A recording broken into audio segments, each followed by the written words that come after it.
Hi, everybody. Welcome to It's Sybil. I am Sybil Wilkes, and welcoming into our merry group today is social justice activist Coy Malone. Hey, Coy, how are you?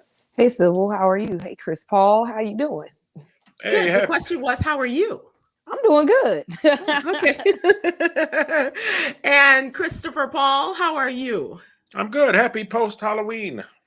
Yes, sir. Yes, sir. We are missing one member of the group. Huggy Lowdown has a previous engagement, so we will try to carry forth without him. Speaking of Halloween, did you all have good Halloweens? Yeah, it was interesting. I didn't do much. I just sat at the house, and we didn't have one single trick-or-treater. Wow, Not one. I think that's because really interesting. I think being the only Democrat on my street, Did you have they've the been told sign to up? stay away. Democratic Halloween goers only? Yeah, they said don't go to that McAuliffe house here in Virginia. They're gonna taint the candy and make them vote blue. Yeah, they're afraid I'm going to put critical race theory in the kids' bags, and I was. And you were. Yeah. I had to take all of the blue candy out of my bag. Living here in Texas.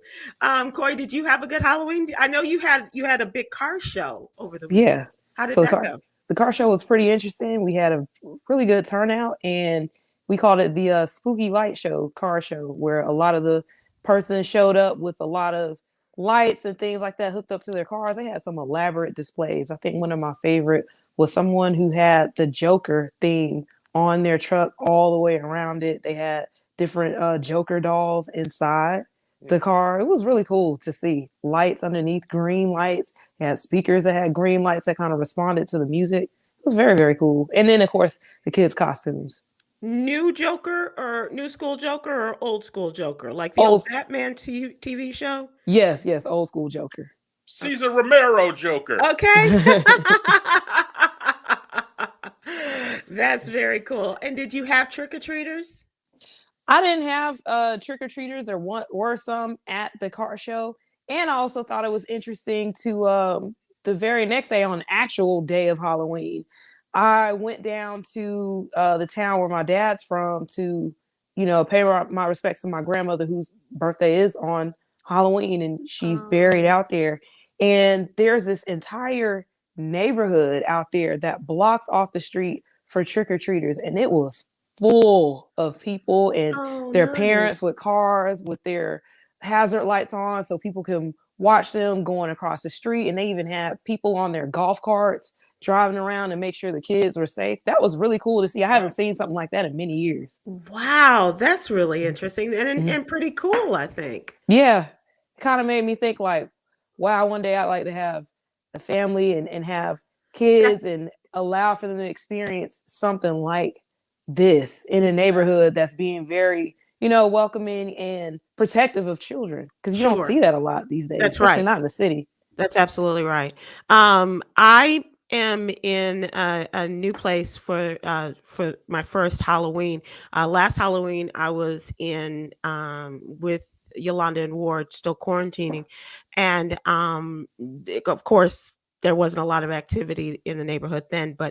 So I did not know what to expect. Had a few, probably for about an hour, and then that was it. And a lot of it was not only parents walking their kids up to the door because they didn't know who that scary lady's house was, but a lot of parents driving alongside of the kids on the street and making sure that everything was okay. So have parents gotten too protective on Halloween? Like, we damn sure didn't have any chaperones with us. I know, right? I We were did. just out there. No, we were just You out had there. chaperones? Yeah, my dad always took me trick-or-treating, and he would walk with me and the kids in the neighborhood, whoever wanted to like tag along. My dad did not let me go by myself. See, I'm with you, Chris. My mother said her prayers and then sent us on our way. And we'd be out for hours. Yeah. Miles and miles covered. And I can't remember if we were out for hours, but I do know that we started before the sun went down, and oftentimes my requirement was to be in the house by the time the street lights come on. So that's the way I remember it. And I just remember just coming home and my hair out to here because I'd sweated, from running and the mask and the costumes and all of that stuff, and sweating even in chilly Chicago, which for the most part, and in some cases, snowing on Halloween. My friends and I, we wouldn't get back in until maybe 10, 11 o'clock. I mean, we were in our 20s, so I guess, but still, we were out there. That's funny. All right, let's, ladies and gentlemen, let's take a turn to what's going on and talk some topical news, things that have happened. I do want to remind people that I like to do on the Joyner Show as well. But don't forget that daylight savings time ends this weekend, Saturday night, Sunday morning, before you go to bed. Turn that clock back, fall back. We are in the fall season. Hour of fall sleep. back. You get that extra hour back. Unfortunately, for people who work Saturday night, Sunday mornings, they got to work an extra hour. That always got me, Chris, being in radio and working those Saturday nights, Coy. You had that extra hour that you had to. But if you were lucky enough to keep the job till the spring, then you got that extra hour. I remember that happening in the club too. It'll be like 12 o'clock and then it's 11 o'clock again. We're like, dang, we really work until 4. Okay. and was the payoff better, Coy? No. We would think we were going to get way more customers and they would start dwindling and getting tired towards around 2, 3. So I'm like, nah, it really didn't work out. Oh, I'm sorry. After seeing that for 7 years, I'm like, you know what? I know what to expect now. Let's just get out of here. Okay. or not just work on that night. I don't know. And fellas, if you're making love to your lady, you thought you put in an hour's work. Turns out the clock goes back. You were only in it for a minute. That happened to me and my wife. I said, damn it, I lost an hour. She said, no, daylight savings is next week. It was a minute. Well, damn. Oh, Chris. Well, the effort still counts. That's right. Absolutely. I don't know about you guys, but I was transfixed today by listening to the Supreme Court in discussions today about the Texas abortion law. And no cameras allowed in the Supreme Court for the most part, but this was watching the TV of their audio, and the way MSNBC did it, they had like these full pictures, drawn artist renderings of the justices as well as those attorneys making their case, and then the pictures would kind of come forward depending on who the justice was speaking. And it was really interesting listening to the various justices, because as a rule we don't get to hear that much from them. Right. So this hearing was about the Texas abortion law, and just based upon the questioning and the kinds of questions that the Supreme Court justices were asking, it appears that even the conservative justices were expressing some concern over the unusual structure of the Texas abortion law, which of course has to do with telling on your neighbor that this is what's going on, and the bounty hunter rule in effect. And so this rule was written in such a way by a man who purposefully wrote it to fend off challenges to the constitutionality. But the justices honed in on that. And so Texas has asked the court to block the lawsuit brought into federal court by the abortion clinics against SB 8. And that is the most restrictive law. Texas is the most restrictive abortion law at 6 weeks, not allowing anything after 6 weeks or so. So it was really interesting to hear them and to talk about it. And we don't know what the ruling is because it takes them a while to go through all of these things. But as I said, it was interesting to hear and the way that the questions were posed to the attorneys. Did either of you get a chance or have any interest in listening to that? I saw some of that on MSNBC. I saw what Justice Kavanaugh was expressing some concern about whether the way they're going after this, someone else could go after gun laws. Exactly. And by the way, it was a nice touch by the MSNBC artist to put a beer in Kavanaugh's hand. That was a very good touch. knowing from whence he came, so we could identify him even without Right. the photo, Right. the drawing. Coy, did you have an opportunity to listen to any of it? No, I haven't had the opportunity to listen to it. I'm more so concerned with the final result.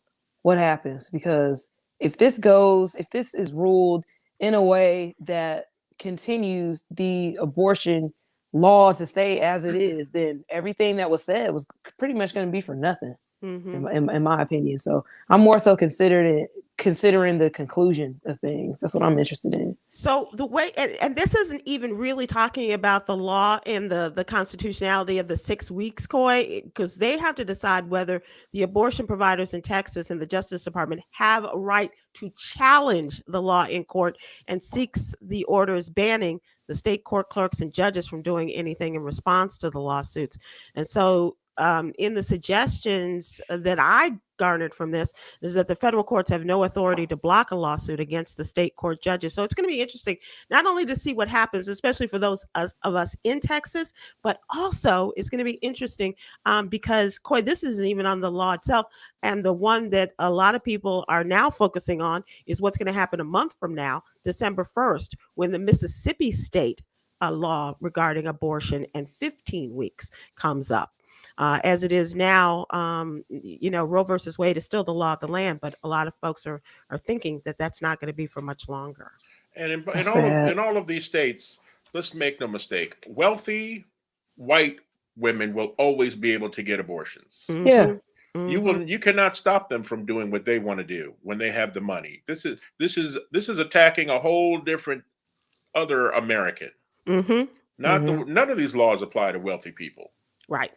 None of it. And the only and because however their daughters and sons may be handling themselves, those that make these laws will have a way to get them to a place where they will not have to carry through without this. So you're absolutely right. It's about he who has the most gold wins. This is going to be interesting this week in the United States Senate. The majority leader, Chuck Schumer, has announced that Wednesday they may be voting on the John Lewis Voting Rights Advancement Act. This is a test vote, and the majority said he'll file cloture later on the motion to proceed, and this will set up the vote on the voting rights bill, which would restore some of the key protections of the Voting Rights Act of 1965. And of course, as we've been talking about all these many years, those protections were gutted as a result of the Supreme Court. We were just talking about in the 2013 decision regarding Shelby County versus Holder. And so it'll be interesting to see what happens, how far they get on this test vote. And of course, they will need 10 Republican votes.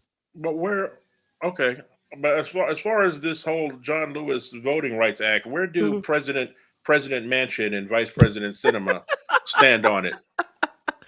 Well, this was another one of those long discussions in which Black folks, as well as the legislators, were trying to work with Manchin about the Voting Rights Act, and where they stand on it, we will probably find out because they don't seem to be giving much opinion, Chris and Coy, on this and where they stand right now, and that includes the infrastructure bill as well as voting rights. And they are, if you're part of the expression, Coy, they are rather coy in giving their opinions and where they stand on these things, and like a true politician, not really telling us how they feel about a lot of this. Too much power. Yeah. Too much power for two politicians to have. Yeah, it really is. And it's going to be interesting to see how this all plays out with, as you said, President Manchin and Vice President. And I'm not state hating, but from West Virginia, Yes. The incestuous uncle of the United States, of the South, right? Oh, West Virginia got a lot of problems. They have, and for one of the poorest states in the union, the way he is fighting against this, and specifically when we're talking about not only voting rights, but we're also talking about his stance on the 1.75, $1.75 trillion framework, which Manchin says that he still doesn't endorse, even though, even though he is urging the House to pass the infrastructure bill, he is still not endorsing it. What? What? How do Right. you say that? Yeah, you guys go ahead and vote on it. I'm not quite decided on how I will respond to this and how I feel about even though all of my objections have taken a lot of the meat out of this bill and it's now down to 1.75 trillion. But you guys go ahead and vote in the House and then I'll see how I feel. Right. It's a way to separate yourself from accountability For sure. of what's going on. And it sounds like that, he's made this decision. So because it doesn't affect him, doesn't affect him. So a lot of people will make decisions like that. They'll make a decision and say, well, hey, this is what I'm going to do. Or they'll put all this work into it and then say, well, let me just take away the parts that I think that benefit me the most. But when it comes down to the grand scheme of things, the consequences of my decision don't affect me. So I don't care. So y'all go ahead and do this. It's got to affect you because it affects us. Right. Because if you don't agree to it, then what happens to the country and what happens to the president's plan, which he is counting on you to endorse? Mm-hmm. Like we only hear about what Manchin and Sinema are against. What are they for? Like what do we know? What is on the record? Something that they are actually in favor of, whether it's Joe Biden's plans or not. What is some real life, hard hitting, change people's lives for the better legislation that those two are in favor of? Right. We know what so far is in some of the bills, some of the things that are in the bill, Chris, like the child care tax bill, the tax credit, which the original bill had called for a 5-year extension of this. Now it's down to 1. So we're assuming, and a lot of this is assumption, Chris, we're assuming that, he kind of likes it, but he's not in love with it. And so hence the reduction of 5 years to 1 year. But didn't they also take out, because of him, they took out like paid leave for women after they have a baby? Yeah, like, who's against that? Like, it's terrible. What? Yeah, you just kind of, you guys got to go back to work, have a baby and come back now in the coal mines of West Virginia, and bring the kid with you if you got to, but you can't stay at home with this kid.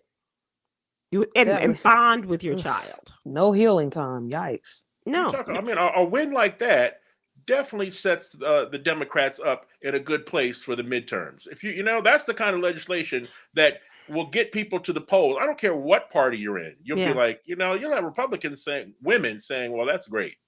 that I can appreciate that. I agree. I agree. And, the amongst the other things, taking away free community college, that was in the bill. There's absolutely no free 2-year tuition for those who want to go to community college. And that hits at the heart of the Biden household because his wife has been teaching in the community college system for 30 years. And those are all ideas / promises that were floated out to the American people when all those Democrats were standing on stage. Right. During the debates. Those were all the ideas out there that made the Democrats seem like a party of big thinkers and big movers, and they're going to change things. And we're just seeing it all get taken out. It's all getting taken out. This. Go ahead. I'm just saying, it's the space between those that can achieve and those that aren't afforded these opportunities. The space in between that is called the opportunity divide, and they're just making it bigger and bigger and bigger and bigger and bigger. Pretty soon, we're going to be subjected to a caste system. That's how I feel. We're there. We're going to be digging potatoes in a minute. I laugh, but I think we're there, Coy. I really do. Let's talk about this interesting thing that's going on, especially for people who do not like President Biden. The latest action regarding this "Let's Go Brandon" slogan. Pilot for Southwest Airlines is under internal investigation for saying "Let's Go Brandon" over the plane's loudspeaker. For those who are unfamiliar, the phenomenon of "Let's Go Brandon" all started during the NASCAR NASCAR race, the Sparks 300. Driver Brandon Brown won the series, and so won the race. And during an interview with NBC after the win, the crowds can loudly be heard chanting in the background. The reporter interviewing him claims the crowd is saying, "Let's go, Brandon," and they were actually saying, "F Joe Biden." Oh shoot. Yeah. And so now this has taken on a life of its own. Gosh. Yeah. And so everywhere you look, and especially in the South and in red states and what have you, you see a lot of "Let's go, Brandon." And now it's with this Southwest Airlines pilot. And it's even gone to as far, you guys, as to be a part of ammunition sales. It's become the right-wing code for profanity directed at the president, and it's now used as a marketing tool on the Let's Go 15 stripped lower receiver, which is a part meant for an AR-15 style assault rifle. These people are crazy. So if you see "Let's go, Brandon," folks, that's what it means. And now this pilot chose to go on the PA system on his plane and say "Let's go, Brandon," as if to sign off with it. And he's still working for Southwest, by the way. Well, he's a part of the investigation, the internal investigation, but I have not seen where they have put him on suspension, Chris. Is his name Brandon? It's the only way he can get away with that one. Yeah, but Okay, let's go to the next. Okay. All right. So here we go with let's talk about what's really going on. And this is a fun question. I like to come up with something a little bit lighter. And National Talk Show Host Day was recently in the news, and which was Johnny Carson's birthday. I think he would have been not 100 years old, but like in his 90s had he still been living. So my question to you guys and to our audience: who is or who was your favorite talk show host? It might be old school like Carson. I'm one of those that I get to watch Johnny Carson on a antenna TV station, so I get to see his old shows. I'm always going to be an Arsenio Hall fan, but there's so many show hosts, and I do want to give a shout out to our girl Sherry Shepard, sitting in for guest hosting for Wendy Williams this week. Well, Carson is, he's the GOAT. He's the GOAT. That's back when, like, as a comedian, to be on the Johnny Carson show or the Tonight Show was career altering. Mm-hmm. It was life changing. You became a superstar. Yeah. So that you can never deny his greatness there. Arsenio Hall, of course, the way he changed up the game, right? And he started bringing on guests that America would never have been exposed to. Never. It's funny because now all white folks in their 50s all love all this old school hip hop now, but you weren't getting it. You weren't getting A Tribe Called Quest when they were actually out and hitting. That's right. You weren't getting Busta Rhymes when he first came out, but you were getting it on Arsenio. Mm-hmm. He opened the door for so many artists, and he's a GOAT in his own right. That's right. That's absolutely right. I agree with you on those two. Coy, do you are you a fan of talk shows? I should ask, because a lot of people, don't like talk shows. They like the reality, or they like the judge shows or whatever. Oh yeah. I wish there were more. There used to be so many that would cover just a myriad of subjects, and I really liked how talk show hosts would give, their final word towards the end, and even the ones that cover reality or even like smut, like Jerry Springer, like all of it was entertaining to me, and I enjoyed his shows. I enjoyed the show that Mother Love used to host. I forgot about Mother Love. Right. I came across one of her clips recently on Instagram. I'm like, whoa, I forgot about her. And one of the newer talk show hosts, late night hosts that I like is Conan O'Brien. He's really, really entertaining. And you know what? I never really got Conan. I never really enjoyed his show. Even when he was given the job, Jay Leno came back and said, I felt sorry for him then. And Jay Leno came back and said, I want my job back. And, poor Conan, but I do like Jimmy Kimmel. Mm-hmm.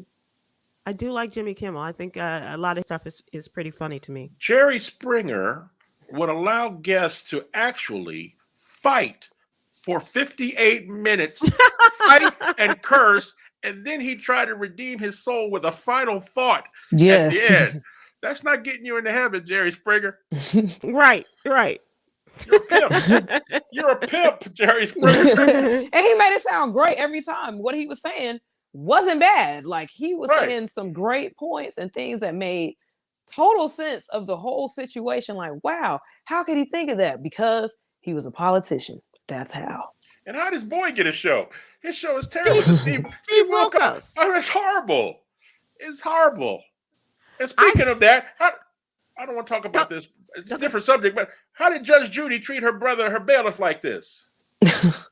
We were talking about that the other day with I think with Rudy. She got a brand new show, and she left the brother. What's his name? The Mr. bailiff. Bird. Yeah, Mr. he said he found out about her new show by watching TV or something. Yeah. Oh shoot. And he talked to her, and all of this was happening while his wife was dying. Shoot. Who was also a part of her show at one point. So it wasn't as if, so there was a lot going on, and she got this deal, I think is it HBO or whatever? But she got this new deal with HBO, and it's IMDb TV. Okay. Yeah. So one black man just leaves, and she brings in another black man who is her former bodyguard, by the way. So I guess we know how he got that job. It's like Tom Joyner starting a new radio show tomorrow, and we don't know anything about it. Oh no, we finna be at the front door. We just find out tomorrow. Okay. I'm knocking on the door at 5:59 before you start. say, man. How could you leave me like that? Like Tom, we can understand you leaving Jay off, but not us. TYO Temples on YouTube says into old school, but love Trevor Noah. Yeah. Mm-hmm. Trevor is absolutely one of the best. Yeah, he's cute. Yeah. But Trevor is here's a guy that, given that position, and when Stewart left the show and they put Trevor Noah in the Daily Show, and has just done gangbusters. An impossible position they put him in. Mm-hmm. To follow the great Jon Stewart. Yeah. Right. And he was a writer. Right. Who made that show like a part of pop culture. And it was a must-see TV. And they threw this brother in with an accent. Right. And he is winning. Right. Absolutely. Yeah. Absolutely. And honorable mention, Stephen Colbert. I really like his show too. Yeah. Yeah, I do too. And I like that Stephen Colbert has taken his position and has given Charlemagne the God a show. Nice. Yes. I don't know if you all have had a chance to check that out. I think it's on the Comedy channel, but it's really good. And he gets to say, well, like Charlemagne the God does, he gets to say whatever's on his mind. So and that's good stuff. Absolutely good stuff. And Judy Douglas says Don Lemon. Yes. Now, I don't see. I hadn't considered that as a because Don is our boy. I hadn't considered that as a talk show, but Don Lemon, absolutely. Judy on Facebook saying Don Lemon. So and for full disclosure, I consider that to be a news show. But definitely, if that is a part of it, then yeah, for sure, Don Lemon. How about Jenny Jones? Yes. Kira Harris on Facebook. How about Jenny Jones? Jenny Jones show was one of those that, like some of the others, a lot of violence and things that real life violence. A lot of bad real life violence, like murder. Yeah, exactly. Remember that. Oh man, I forgot about that. Ooh. But when it started moving, a lot of these shows, like Maury Povich, started moving into the Who the Baby Daddy, area of that became the whole show. Mm-hmm. That was a real turnoff for me, not only for the way we were exhibited, but also just a lack of any kind of imagination or producing. It's just like, okay, TV. this is how we gonna do it, because of Maury, all white America thinks that when black people get bad news, we run down the hallway and bury our face on the couch. Some people do. They learn that from that show. They run away when they learn things. Sonia Maples on YouTube. I've been waiting for this. Oprah. Yes. Right. the queen of daytime. You know, it was Oprah just Winfrey. recently that I saw on the HLN channel they did How It Really Happened with Hill Harper, Mm-hmm. and they did the Jenny Jones murder. I had forgotten that Oh, until the Jenny Jones murder, Oprah's show was just like everybody else's. She was yeah. doing outrageous, She was doing. crazy stuff like Jerry Springer show and all that. But then Yeah. after that murder, she was That like, scared him straight. that's it. Then she became the Oprah who is the Oprah we all know. Yeah. And who set a level of integrity Right. to her programming. Absolutely. Mhm. All right, you guys, thank you so much for participating in my little game and my love of talk television. And let's move to what you Oh, need and to by the know. way, It's Sybil is also a great talk show. Thank you, Chris. I appreciate that. Thank you so much. And the Especially only on Monday nights. right. And the only talk show that has its own newsletter. And speaking of which, let's go to the What You Need to Know newsletter. Thank you, Chris, Paul, for that. Let us look at the stories that are making news in today's newsletter. And of course, it is an absolutely free subscription. Go to SybilWilkes.com to subscribe. And as we get to the holidays, it makes a great gift. Let's start with you, young Coy, and let's talk about your story today in the newsletter about a Black man suing St. Louis area cops for their violent attack and unlawful seizure. Yes, this is a story about 38-year-old Tranell Stewart, who was turning into his apartment complex back in October of 2016. And the police pulled him over and said, "You failed to use your left turn signal," which he denied. So while he was reaching in the back seat to retrieve his son out of the back seat, the officer grabs him by the hair and says, "You're going to die today." Mm. And other officers came to the scene and continued beating him, punching him, even after he was handcuffed. So now there's a lawsuit that's been filed on behalf of Mr. Stewart alleging this unlawful arrest, seizure. They also proceeded to illegally search his apartment after he was arrested, handcuffed, beaten. He suffered a fractured eye and nose, amongst other bruises. And the lawsuit is also They searched his apartment over a turn signal. yes. And Coy, I didn't. Did they say or in the lawsuit or in any discussion, did they say how they justify going from a turn signal to unlawful entry into his apartment? It didn't say anything about that. What the lawsuit did charge the Maryland Heights city area, they did charge them for liability because of the history of stopping and searching Black motorists. So that they're also looking for compensation for that, because according to data submitted by the Missouri Attorney General's office, Black drivers were pulled over at 3 times their demographic representation in that city during 2016. So this is something that they were just doing around the city. It was at one of its highest levels during that year. And Mr. Stewart, unfortunately, was a victim of this stop and search, unlawful search. So they stopped him for some BS. Mhm. They beat him down. Then they had to find something to justify what they did. So let's go toss his apartment and hopefully we can find some drugs or something. So then we didn't just beat up a guy for a turn signal. We beat up a drug dealer or something. Right. And they lied that they had some sort of probable cause. I'm in writing this up or not. They didn't say anything about what their cause was. I just feel like these police officers saw a Black man making a turn, gave him a BS reason to pull him over, beat him up while they had him handcuffed. They took that opportunity to search his property illegally. Mhm. I don't think there was any probable cause. It just did it. Just did it.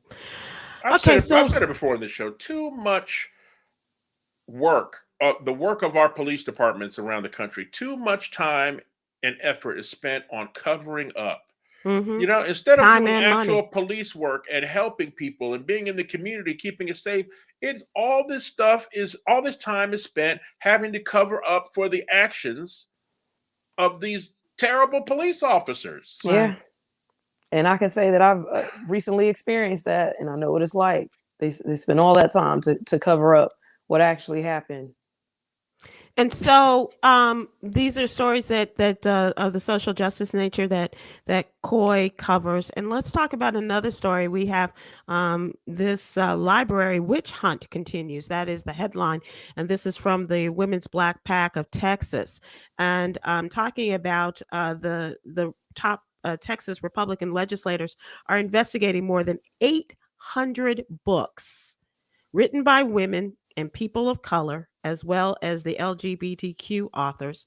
And after the Texas legislature passed a statewide public school ban on discussing critical race theory, which doesn't exist, um, they went to the Texas Education Agency, and the superintendents told superintendents unnamed to inform them if these books are in the taxpayer-funded public school libraries. This is a lot of what is reminiscent of what's going on in the race in the state of Virginia, in which the Republican candidate for governor uh, wanted the book Beloved removed from the school Right. library. Right. This We're just talking- sounds like we're at the beginning of Fahrenheit 451. It sounds like we're going backwards to whatever Fahrenheit it was back in the 1900s, 1800s, and especially when it comes to giving access to our students to these great authors of color and of different genders. We're talking classic literary works, Yeah. you know, that happen to be written by Black authors. And we're not talking about the Black authors who are self-publishing these days and making books like He Could Get It. Available now on Amazon. And I'm not knocking those, because people are writing books and they're selling them like that on Amazon right now. We're Right. talking about great works Mm-hmm. that have had movies made by Oprah. Yeah. Okay. Starring Hey. and produced by. Yes. Right. Yeah. It's crazy. Yeah. It is absolutely crazy. And that's what's going on around our country. It's not just Texas. It's not just Virginia. And I keep saying this: as Texas goes, as Virginia goes, as Florida goes, as Georgia goes, so goes the nation. They'll probably get rid of the book Fahrenheit 451 so people don't see what's coming now. Well, I think well, whether it's that book or any other, Coy, it's just frustrating. Okay. Terribly. So, is that one of your favorite books? You've mentioned it a couple of times. Yes, because it basically talks about how the government was taking over and what the fire department's job was to do instead of putting out fires in homes was to find books and burn them so nobody could access knowledge. And the people that had books secretly were punished for that, but they would have to hide in the dark in their homes and what have you, close the blinds in order to read books. So I just kind of feel like that's almost like the start of it. Why are we going after books for people Or to ban them? or 1984, or and you can keep adding to Name so many. all of these books The that Giver. that apply to what we are experiencing, or Mhm. sadly predict that we will continue to experience. Harrison Bergeron. Yep. What about R. Kelly? They threw the book at him. It was a different book though. Also, look thank at you, it. TYO Dimples on YouTube, Jim Crow 2.0. That's exactly what we're going through. Yep, you're absolutely right.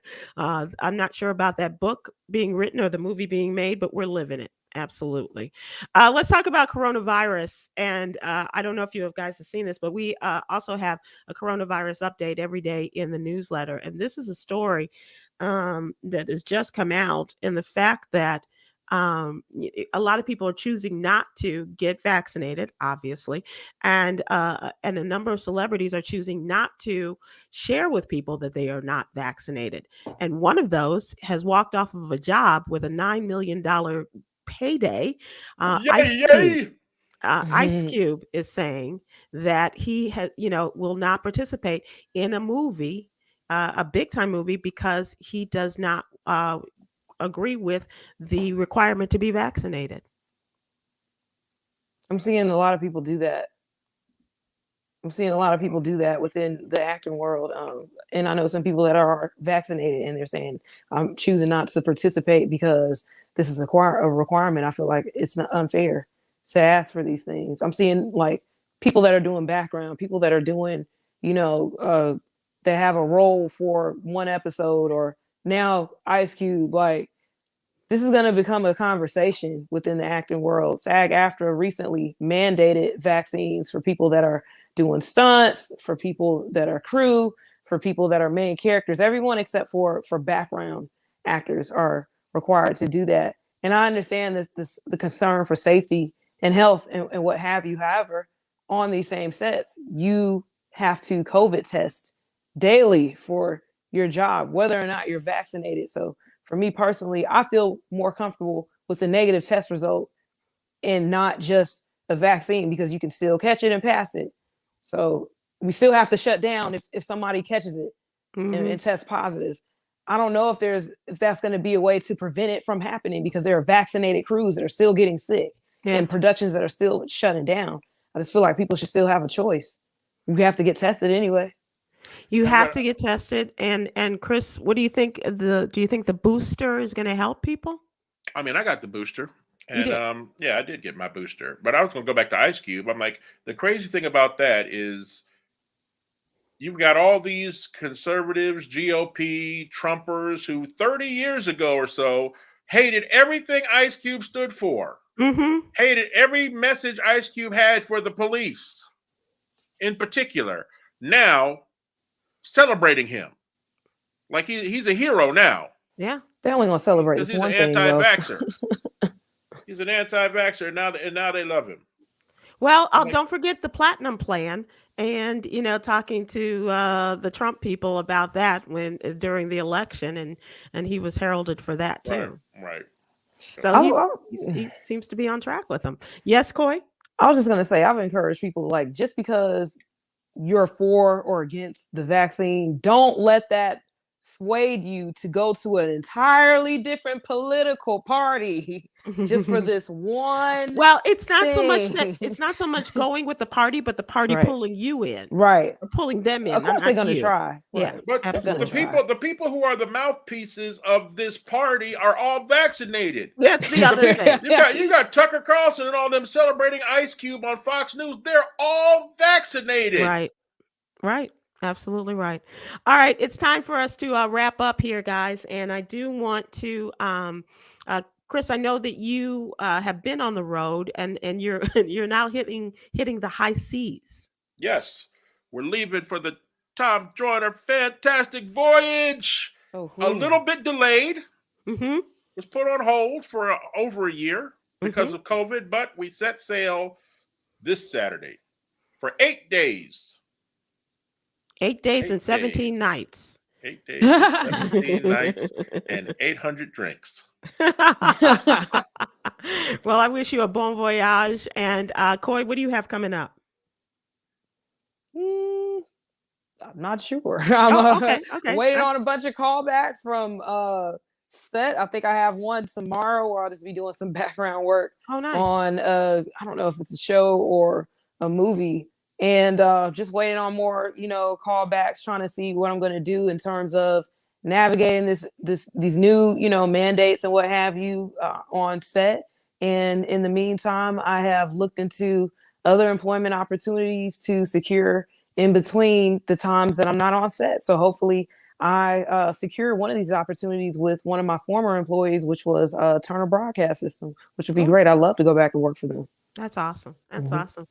So Chris, have a great trip. Coy, good luck with that. I do want to remind people that this weekend coming up is going to be the last weekend of daylight savings time. So we go off of daylight savings time Saturday night, Sunday morning. Don't forget to turn your clocks back 1 hour. And Chris, especially if you're getting ready to hit the road, don't forget to do that before you leave on Sunday. And Coy, don't want you to be too early for church on Sunday. I'll have church right here in my bed. The Bedside Baptist. Okay. And real quick, also, if you live in Virginia, go vote tomorrow. There you Very go. important. Very important. Georgia too. We're voting tomorrow. Yeah. Georgia, vote. big votes, and we are talking about that in the newsletter as well. So please check out big gubernatorial races, as well as the mayor of Atlanta, and some other 20 plus cities are Ooh, this also gonna voting be for interesting. mayors. Oh, Yeah, God. very interesting. All right, we leave you with Yogi's Jewels today. Free yourself from other people's thoughts. Be, as Coy and Chris have indicated, as they are, be a free thinker. Thank you both so much for a great show. We appreciate you, and we'll see you soon. Bye. Aloha.